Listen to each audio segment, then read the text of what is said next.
Like Heidi said, I'm Sarah Thompson. I am the Supported Decision-Making Community Resource Consultant with the Department of Behavioral Health and Developmental Services, or DBHDS, in Virginia. So just a quick overview of what we are going to go over this evening. I'm going to do a quick check to see if anybody's got questions from last week's session. We'll do a quick review of what supported decision-making and supported decision-making agreements are. We'll meet Sam again if you don't remember about him. And then we're going to go through the discovery tool of when do I want support. We'll do question and answers if you all have them. And then we've got the same resources as last week, but just in case there's anybody new, I want to make sure that everybody has the opportunity to see those resources. So I do want to open up for just a minute and see if anybody has any questions about the tool that we went over last week, which was the what kind of support do I want tool. If you do, you can put them in chat or raise your hand. I'm just moving everything around. Let's see. I don't think I see any questions yet, but I'll give just a second.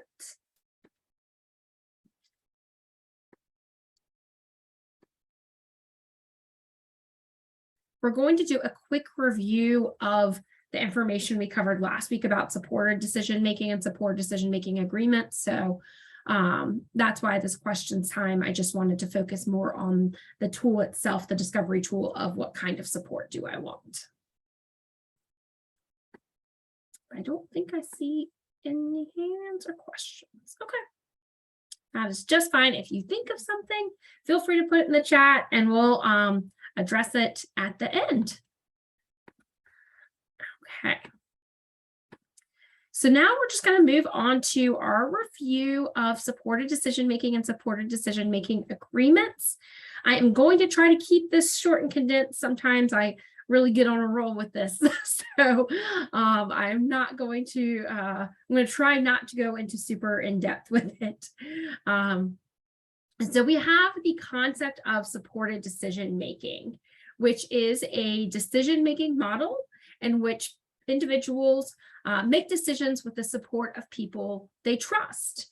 So that can be anything like talking to your family members, talking to your friends, talking to your teachers, anybody that you trust and who knows you well. Talking to them whenever you've got a question or a decision that needs to be made. And that's kind of this informal way of doing supported decision-making. Then we have the formal way of supported decision-making, which is the supported decision-making agreement. And this is an actual document where you would write out who you want to receive support from, what kind of decisions you want help with in your life, and how you want to get help. The supported decision-making agreements in Virginia are made up of you, the individual with a developmental or intellectual disability, and we call you the decision maker. Your supporter or supporters, these are the people you would trust to go to ask for help. And then we have this optional person of the facilitator who is really there just to make sure the supporters are doing what they're supposed to do. You don't have to have a facilitator, but if you want that person, if you want a facilitator, that's okay. You can do that.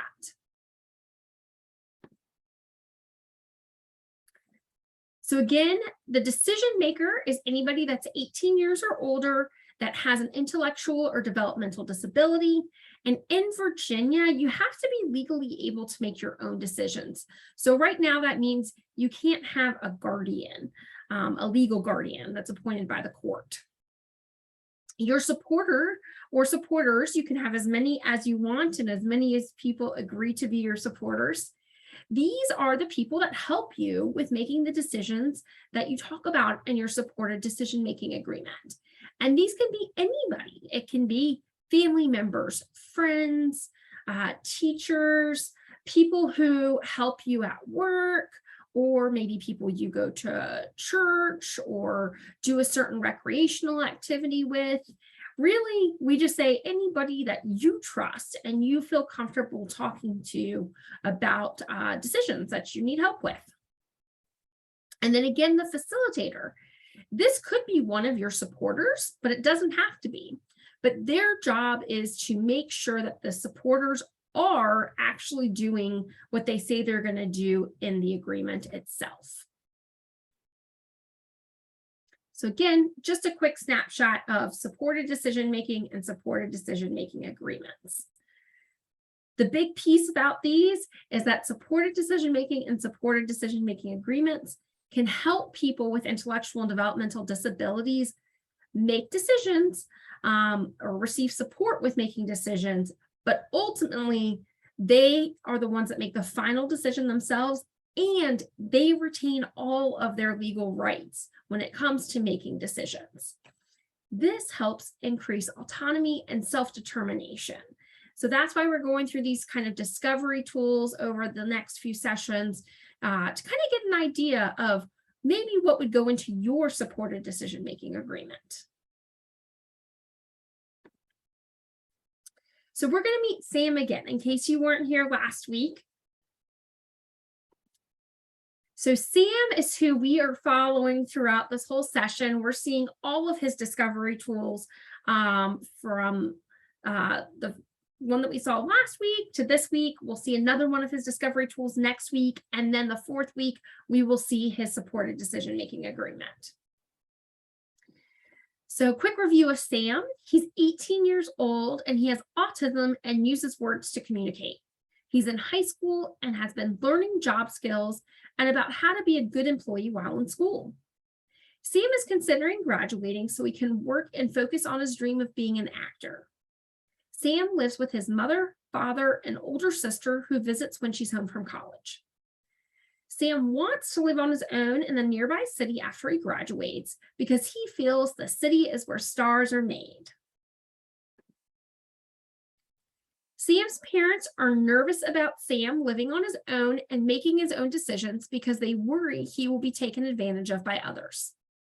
Sam has never had to budget his money or pay bills and believes that everyone he meets is his friend. Sam and his family decided to use a supported decision-making agreement to help Sam talk through decisions and the areas of life he needs more support. Sam is able to make decisions on his own and keep his rights and independence. Sam and his family understand the benefits of Sam's right to take risks and learn from them, also known as the dignity of risk. So the tool we're going to talk about tonight is the When Do I Want Support discovery tool.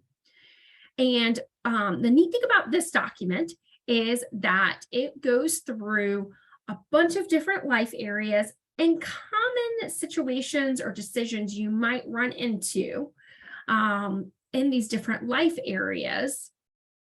And you want to think about, is this something that I can do on my own? Is this something that I can do with help? Or is this something that I need someone else to do for me altogether? Or even for that matter, maybe it's something you don't want to do at all and you might want somebody else to do for you. And that's okay too. One of the neat things that we like to talk about is that turning 18 doesn't necessarily mean that learning stops.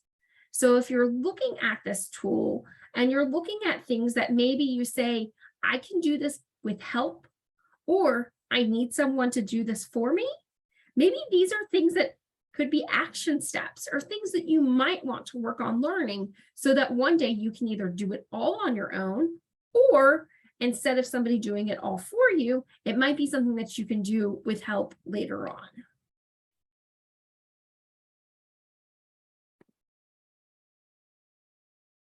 So the 8 life areas on the When Do I Want Support tool are health and personal care, friends and partners, money, where I live and community living, school and education, working, my rights and safety, and meeting and talking with my supporters.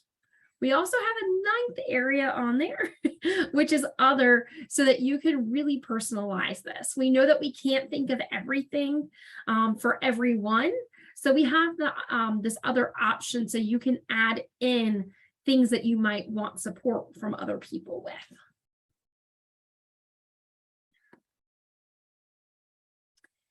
So this discovery tool is a 10-page document. If you have the Word version of it, you can type in the text box for all of this. You can print it and start, checking and handwriting on it, whatever you want. If you have the fillable PDF version, when you click in the box, it's actually going to automatically generate a check for you. And I'll show you what with Sam's version, how that will end up looking.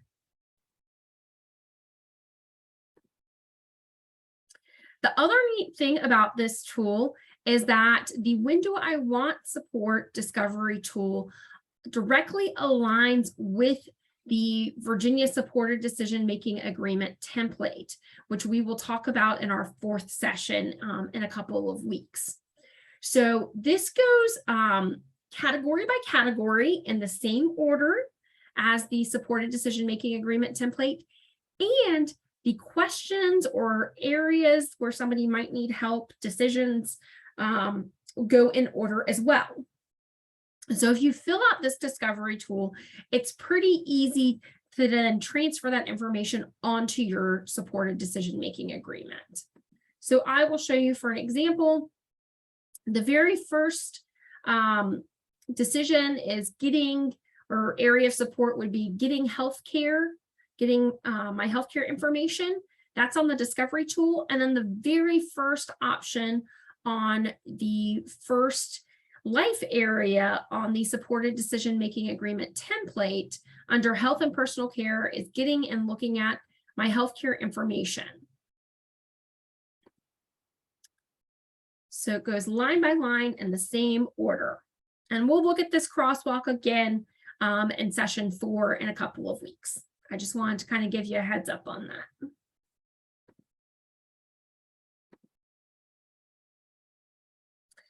So what we're going to do now is hopefully you all have a copy, either printed out, or you've got the Word document or the fillable PDF on your computer pulled up.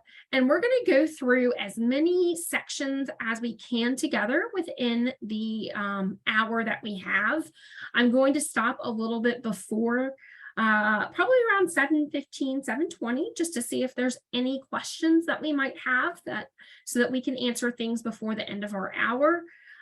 If we don't get through the whole document, hopefully you will feel comfortable with how to fill out the remaining sections of this tool. If you do have questions though at the end and you want some more assistance, I will give you my contact information and I will be more than happy to go through finishing up the tool with you at another time.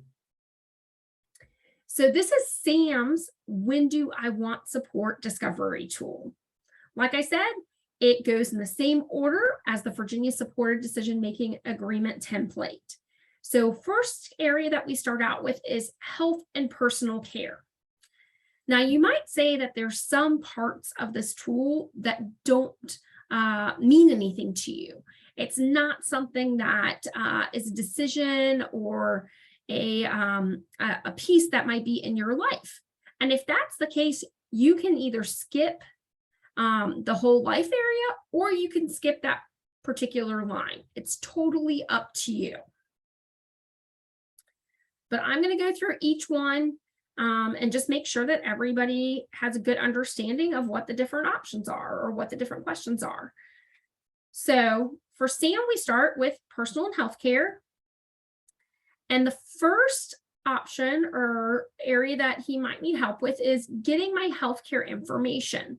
So for Sam, he does need help with this, but it's something he can do with support. So he checked that middle box.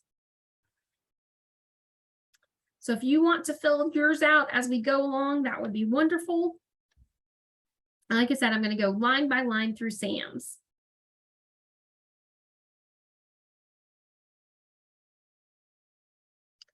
The next option is choose when I go to the doctor. So this might be something where, you know what, I pretty much know if I'm not feeling well, or maybe when my annual appointments are. I can determine that on my own, and Sam can too. So Sam said, I can do this on my own, and he put a check mark there.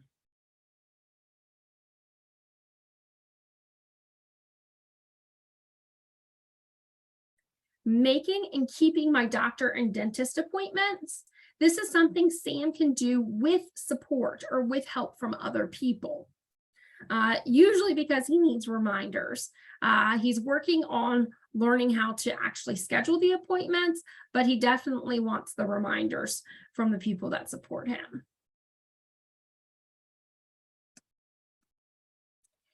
Then we go to understanding and make medical choices in serious situations. So this would be a time if maybe you had to have a surgery, if you broke an arm or broke a bone and had to get that fixed. That's what we would kind of think of as serious situations. In Sam's case, because in those serious situations, it's harder for him to kind of think through about what his options are and what decision he might make on his own. He has said that he can do this, but with support.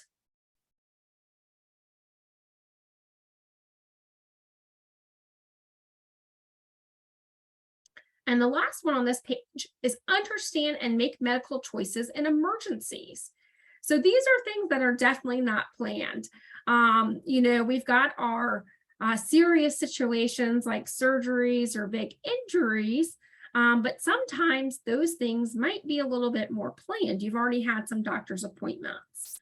This would be if something happened and you have had no further or no prior notice about it. So say you got in a car accident and you needed to make a decision about what kind of treatment you need.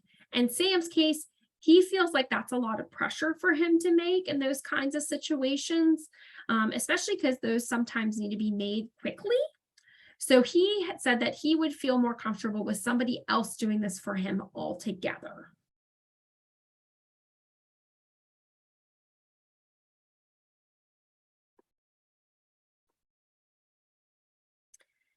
Page 2 of this supported decision-making discovery tool continues with health and personal care.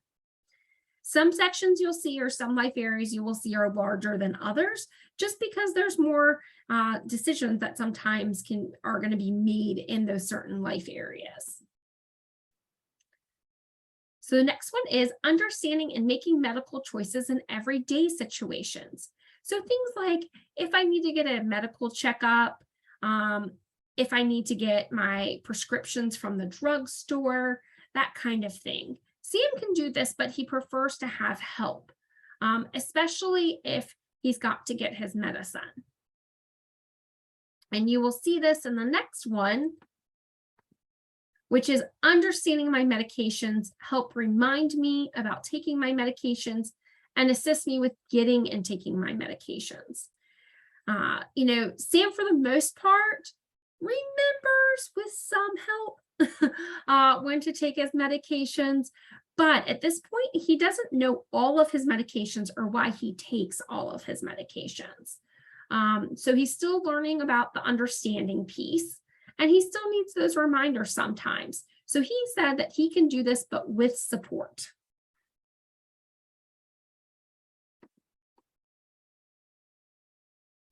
Then we move on to understanding personal hygiene, help reminding me about my personal hygiene, and helping me with my personal hygiene if needed. So helping me kind of take showers or bathe, reminding me to put on my deodorant or brush my teeth, brush my hair, making sure I'm putting on some clean clothes. In Sam's case, he can do all of that without any help. He's got that down on his own.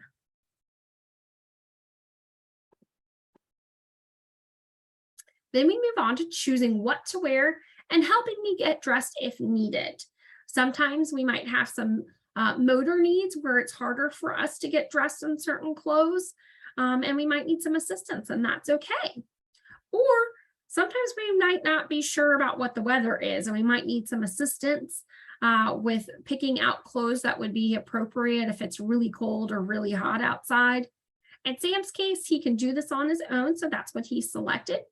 If you need help with doing this, then you would check the middle box. Or if it's something that you need somebody to do for you all together, then you would check the box all the way over on the right.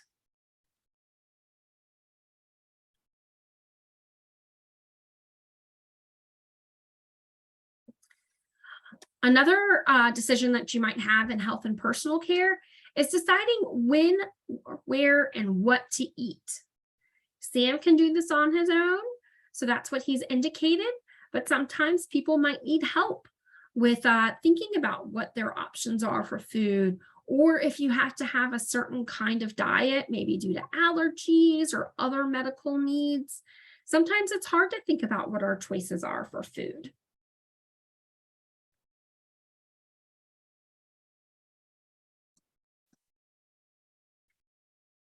And then the next one is to make choices about drinking alcohol and using drugs. Those are some bigger decisions to make and to think about, especially if you take other medications. How might alcohol or other drugs impact medications that you take or other health conditions that you might have? So in Sam's case, he said this is something that he can do, but with the support or help of other people to help him think about the medications he takes and what might happen if he drinks while taking those medications.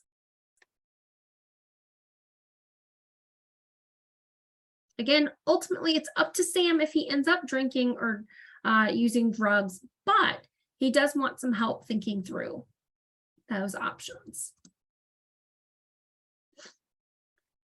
Then we look at telling people what I want and what I don't want regarding my health and personal care. The last three that you will see for every life area are going to be really communication related. This is going to be because sometimes people might have different communication support needs, whether they don't use words to communicate. Sometimes some people use other forms of communication like sign language or communication devices or gestures. And that can be difficult for other people to understand, people that don't know you well. So it might be helpful for somebody who does know you well to make sure that other people in the general community, whether it's your doctors or other people that you see at stores, understand what you're trying to say. So in Sam's case, he uses words to communicate. So for this one, he feels like he's pretty good about being able to tell people what he wants and what he does not want regarding his health and personal care. But you will see that he does want some communication help in the second.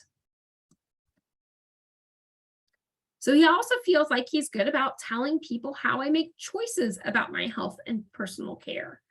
So he said, this is something I can do on my own. And then the final last one in health and personal care is to make sure people understand what I am saying about my health and personal care. Sam does want some assistance with this. He feels like it's something he can do with support to make sure that his doctors and anybody that is talking to him about his health or personal care really understands what he's saying.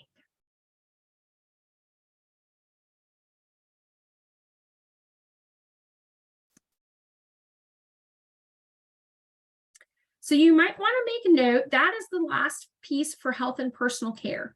There might be things that you would put under health and personal care, life decisions that you might make or think you might make that aren't on here. And if that's the case, feel free to write a note on this page, or you can go all the way to the last page where there are some blank spots and you can add that information in there.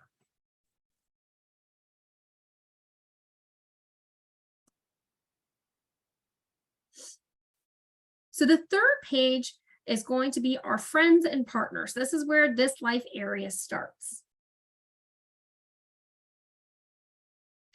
So the first decision that somebody might make is to understand and choose if I want to date and who I want to date.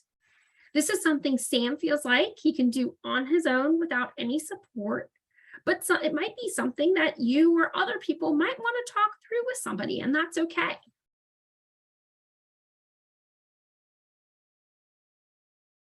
Then we have understand and make choices about birth control and pregnancy and access to medical care if needed. Sam said this is something that he can do with the support of others. He wants to talk to somebody about what does that mean? What are different forms of birth control? What kind of medical care goes into that, if anything, for a guy? And what does it mean, if somebody ends up getting pregnant? So he has selected, I can do this with support.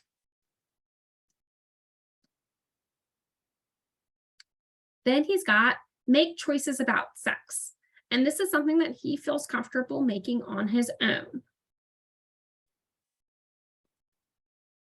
However, to make choices about marriage, this is something he wants to do with support. He wants to talk through what this actually means, what the different options are before making a decision like marriage.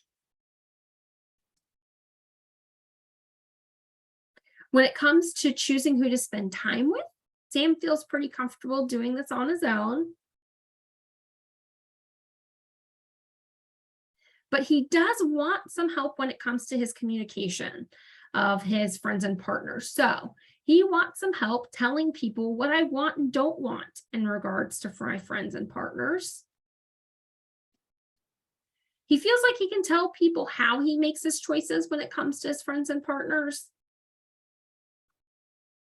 But again, he does want support from others to make sure that other people understand what he's saying when it comes to the choices and decisions he makes regarding friends and partners. Now, if friends and partners is a life area that you feel like I can do all this on my own, or none of this is really something I'm very concerned about at this time, you can leave it all blank if you want to. You could put check marks all the way down the column of I can do this on my own. You could even cross out the whole page if you want to. It's totally up to you.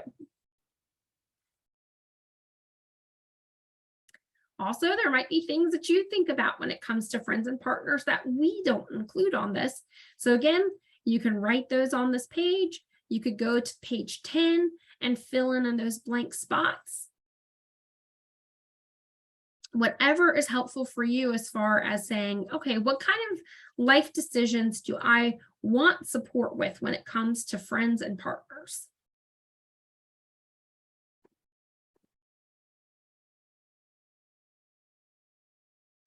The next life area is money. So Sam does want some assistance with getting information about his finances. Sam's mother is his representative payee. So there are some things that she's going to do for him because he prefers that assistance. And there are just some things that he feels like, I'd like to be able to do this on my own one day, but right now I don't feel comfortable doing these things on my own. So things like making big decisions about money. So opening a bank account or doing something like signing a lease or a contract that involves money. Right now, Sam feels like those are big decisions that he needs to talk through with somebody that he trusts. Same thing when it comes out to filling out his financial forms and documents. Anything related to money. So it could be maybe like Social Security benefits or bank account forms, those kinds of things.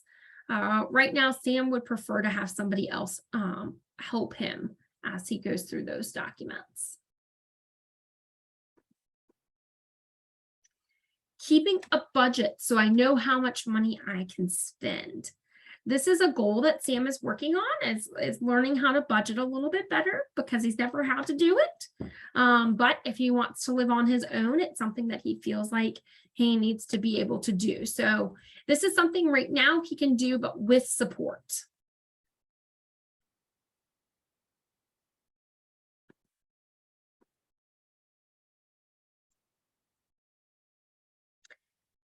And then pay written bills on time. Sam's mother, should Sam end up moving into his own apartment, she would be paying his written bills for a period of time until Sam gets a better idea of how to budget. And then they planned on working on paying the bills together so that Sam could learn how to do that together before maybe down the line in a few years where Sam could possibly do that on his own. But for right now, this is something that Sam's mom would do for him without him necessarily being involved. The next one is making sure no one is taking my money or using it for themselves. You might have heard of like exploitation.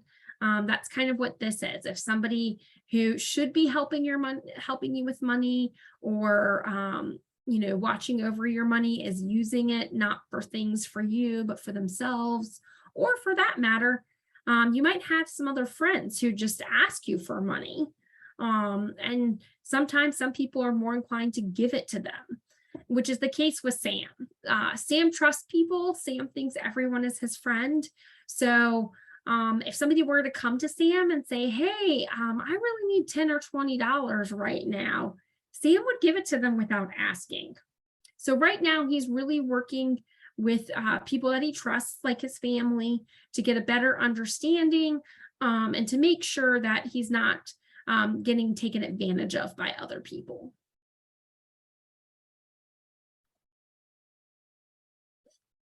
When it comes to communication, though, Sam feels like he can tell people what he wants and doesn't want when it comes to his money.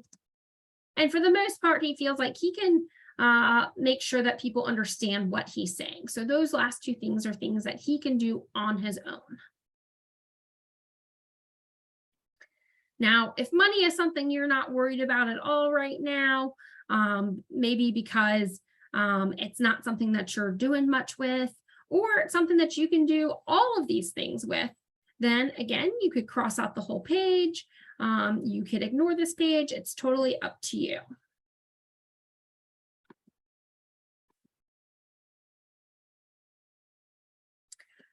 The next life area that we're going to come to is where I live and community living.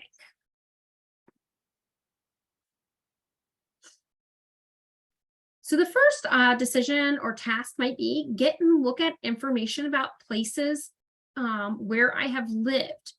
So if you fill out job applications, or you're filling out maybe an application for an apartment or a place to rent, they ask a lot of times for where have you lived before? What are your previous addresses? If you've moved a lot, that can be hard to remember. So you might want some help with getting that list or creating a list of all of your previous addresses. In Sam's case, he's only lived in his one house. He knows his address. He's fine.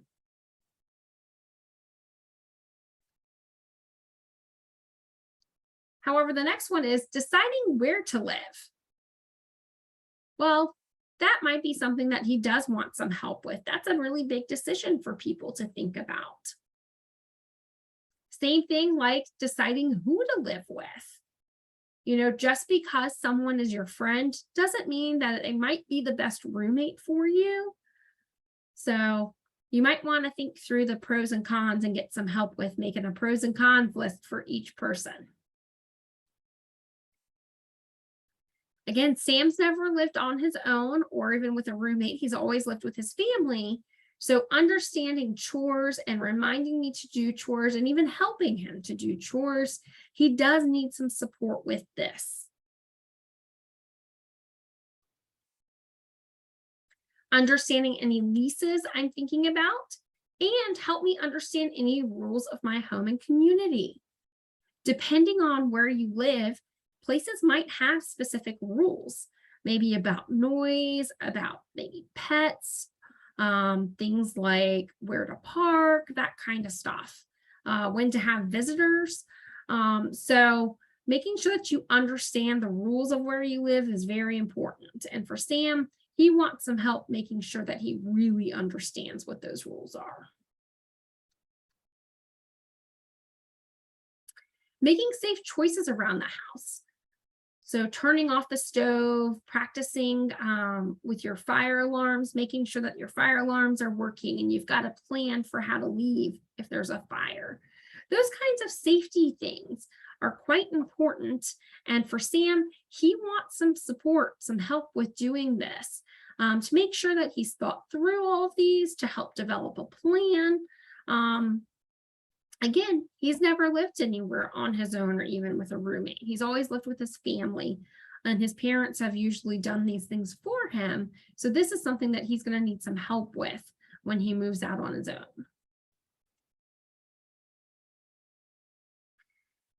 Sam does feel like, though, he can make decisions about what to do and where to go in his free time. But when it comes to making decisions about transportation, and helping use transportation, this is something he does need help with. Right now, his family takes him most places, but if he lives on his own and if he moves into the city like he would like to, he's going to be using public transportation. And this is something that he's going to need to work on, understanding the routes, understanding where to find the bus, that kind of thing. So he said this is something he can do with some help over time.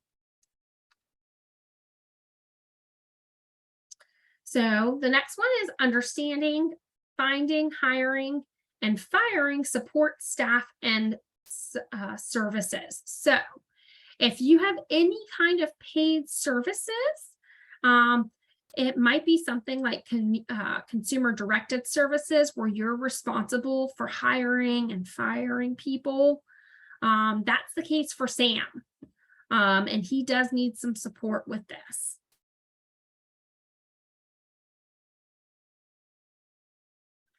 And then making decisions about traveling to places I go often. So thinking about the grocery store, Target, things like that, going to work, school, or even your friends' homes.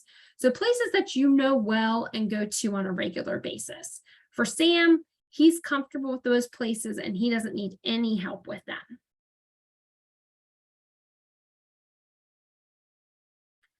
But on the next page, we've got making decisions about traveling to places I do not go often.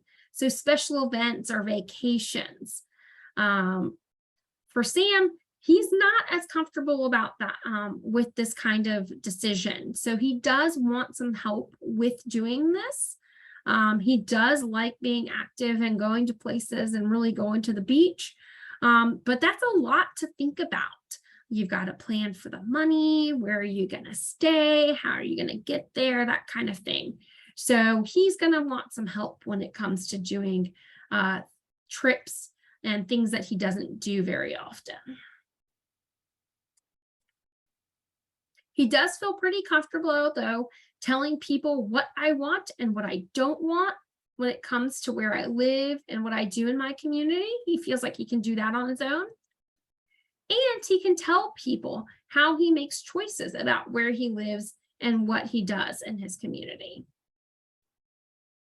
But he does want somebody to help him make sure that other people understand what he's saying when it comes to his choices about where he lives and what he does in his community.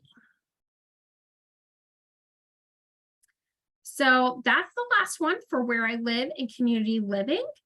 Again, there might be things that we haven't thought of, so you can jot down those notes or add those to the last page. And then we're going to move on to school and education. School and education is an area that some people feel like isn't really meaningful to them. It might be a life area where they're not really doing anything with education or school anymore. So some people have skipped this altogether or drawn lines through it, or done a check mark down. I can do this on my own for all of these decisions, and that's okay. So the first one for school and education is to get and look at my education information and records. Sam can do this with support. He also has asked his mom and dad to help him with some of his school information, and he's filled out a form letting the school know that he wants his parents to come to his IEP meetings and help him with those decisions.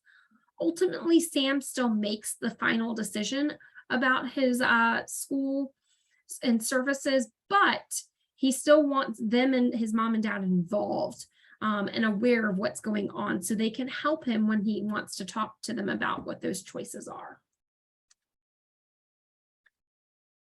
So he's still going to go to his mom and dad for some help when it comes to making decisions about whether or not to go to school and where to go. You know, he's at that time right now, that transition time where he can continue going to school or he can graduate, and he's really still trying to figure that out. He also wants his mom and dad to help him when it comes to making decisions about such special education and accommodations, and attending his education meetings, including IEP meetings and school conferences. Now, he can make decisions about school activities and events on his own. So this might be something like going to football games, homecoming, joining clubs or sports. Those he feels very comfortable doing on his own.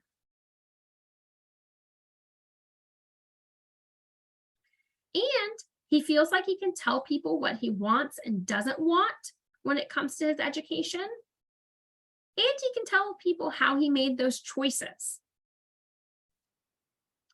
But he still wants some help with making sure that people understand what he's saying when it comes to the choices he makes about his education, especially in his school meetings. He wants to make sure that his teachers and his counselors are understanding what his choices are and what he's saying. So that's part of the reason why he wants his mom and dad to come to those meetings with him.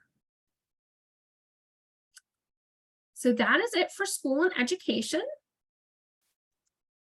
The next life area is working. Again, this might be one of those life areas that isn't important to you right now, or you're not even working on it this time. And if that's the case, you can skip this section and that's fine.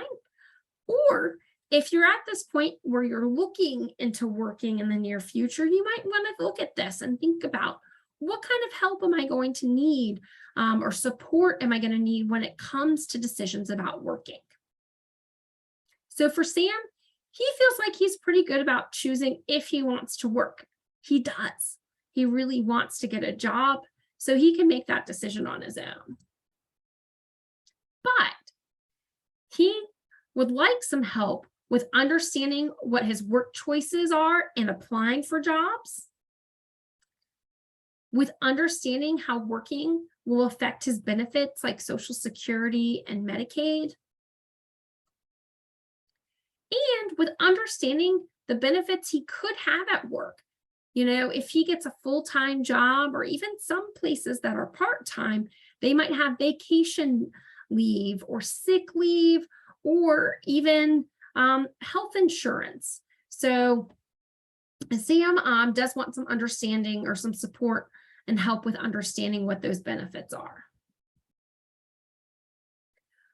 Now, once he understands what his benefits at the job are, he feels like he could be able to request those benefits. So request vacation time and sick leave on his own. He also feels comfortable making decisions about transitional services right now. He has a good relationship with his counselor at school, his transition coordinator. So he feels like with talking to her, he's pretty okay with making those choices on his own.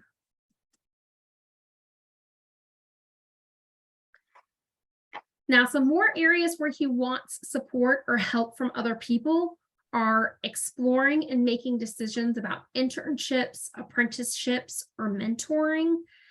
So those are kind of some things that he could do to help try out jobs or learn new job skills.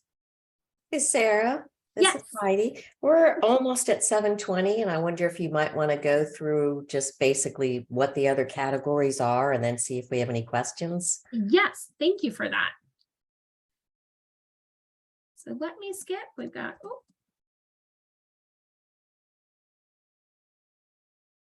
So after working, you have my rights and safety.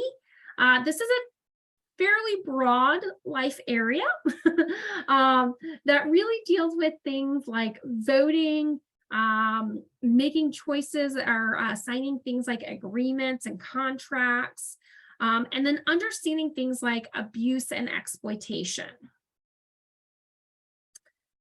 After my rights and safety, we have meeting and talking with my supporters. And this life area is really geared towards if you decide that you want to have a facilitator for your supported decision-making agreement. So this is going to do things like, setting up meetings with your supporters, talking with your supporters if you're having some troubles with them. Go through that. And then also keeping your supporters updated on what you're doing and how you're doing. And then this, so that's the 9th or the 8th life area. And then we have this area of other choices. This is where, again, you can really personalize things. If we haven't thought of something that is a decision that you might make in your life or a choice you might need to make, you can write it in here. And then I will show you on our 4th session how to take those things and put them into your supported decision-making agreement.